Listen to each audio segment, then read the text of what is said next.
جتنے رضوی فقیر ہوتے ہیں یہ ذہن سے حقیر ہوتے ہیں.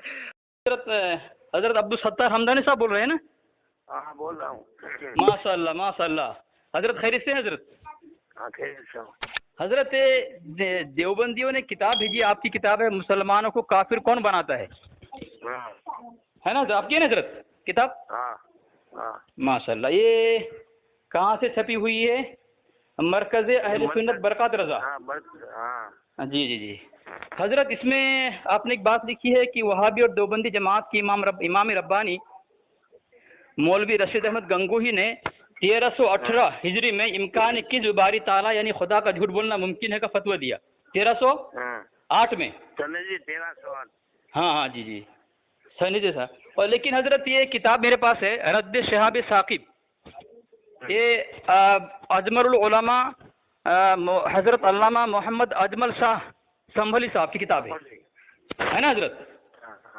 انہوں نے صفحہ نمبر 249 میں پوچھنا چاہتے ہو میرے پاس اتنی لمبی بات مطلب کیا نہیں وہی بول رہا ہوں. انہوں نے لکھا ہے کہ یہ فتویٰ جو ہے 1301 میں دیا ہے رشید احمد گنگوہی نے، 1308 کا ہے وہ تو. اور آپ نے 1308 کا بولا ہے اور انہوں نے 1301 کا. تو حضرت یہ دیوبندی بول رہے ہیں جھوٹا کون ہے؟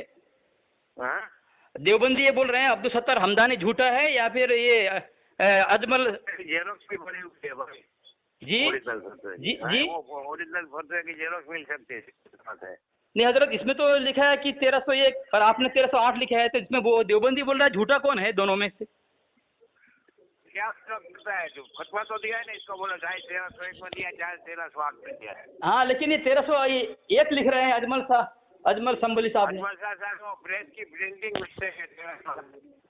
نہیں حضرت ایسا تو نہیں ہو سکتا ہے، بہت بڑے ہے تو بہت بڑے یہ ہیں وہ بریلوی مسلک کے بہت بڑے عالم ہیں، وہ تو کیسے مسٹیک ہو سکتا ہے حضرت؟ ارے بھائی وہ پریس کی پروف ریڈنگ میں لے کے آؤں گا. حضرت آپ کو آپ نے تحقیق کی حضرت اس کے متعلق؟ آپ میرے سے عزت کرنا مانتے ہو کہ خالی پوچھنا چاہتے ہو؟ نہیں حضرت خالی پوچھنا چاہتا ہوں حضرت، مطلب یہ دیوبندی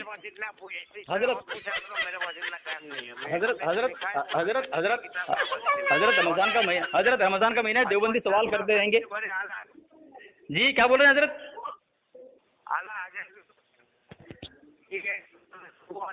آپ کی آواز نہیں آ رہی حضرت. ایک کتاب آپ کی اور ایک آئی ہے مظلوم مفکر، امام احمد رضا ایک مظلوم مفکر. تو حضرت یہ مظلوم مفکر ہے یا مظلوم مکفر ہے؟ مفکر ہے، فکر کرنے والا، سوچنے والا. نہیں اس میں تو دیوبندی بولتے ہیں کہ مکفر المسلمین ہونا چاہیے. مکفر نہیں ہوتا. آپ کو اتنا بھی معلوم نہیں مکفر اور مفکر میں کتنا فرق ہے؟ نہیں حضرت، یہ کتاب ہے المیزان، یہ المیزان کا یہ ممبئی امام احمد رضا نمبر ہے. اس میں ایک بات لکھی ہے کہ مسلمانوں کو کافر گرداننے والے بریلوی میں انہوں نے کفر ساز مشین نصب کر رکھی تھی. آج ایشیا میں جتنے بھی تحقیقاتی اور ادارے ہیں وہاں امام احمد رضا پر کام تو درکنار نام بھی نہیں لیتے. تو یہ آپ کے احمد رضا صاحب کو کہ کفر ساز مشین کا نام لیا ہے کہ مکفر المسلمین ہے، کہ مفکر المسلمین تھا احمد رضا. یہ المیزان امام احمد رضا نمبر حضرت اس میں لکھا ہوا ہے. اور انوار رضا صفحہ نمبر 10 کے اندر بھی وہی بات لکھی ہوئی ہے کہ مسلمان کو کافر بنانے کا کام اس کا ہی تھا احمد رضا کا، کہ کافر ساز مشین نصب کر رکھی تھی. وہی بات تو یہ انوار رضا میں بھی لکھا جا رہا ہے حضرت. ہیلو بریلوی مناظر عبدالستار حمدانی صاحب کیا ہوا؟ یہ کتاب کا مصنف ہے، یہ لکھا ہے کتاب اس نے امام احمد رضا ایک مظلوم مفکر، نام اس کا ہے مصنف کا علامہ لکھا ہے، علامہ عبدالستار حمدانی.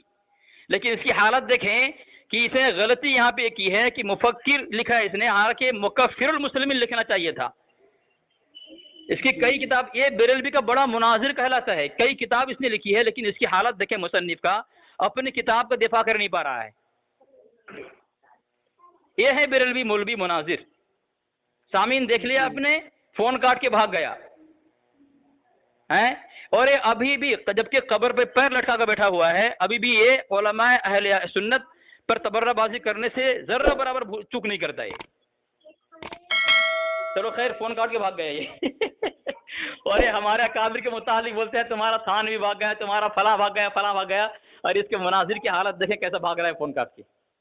اب ان کے راہ فراری اور لاجوابی بیچارگی اور بے بسی دیکھ کر کے بریلوی عوام کو سبق حاصل کرنا چاہیے, عبرت حاصل کرنا چاہیے, بریلوی چھوڑ دینا چاہیے.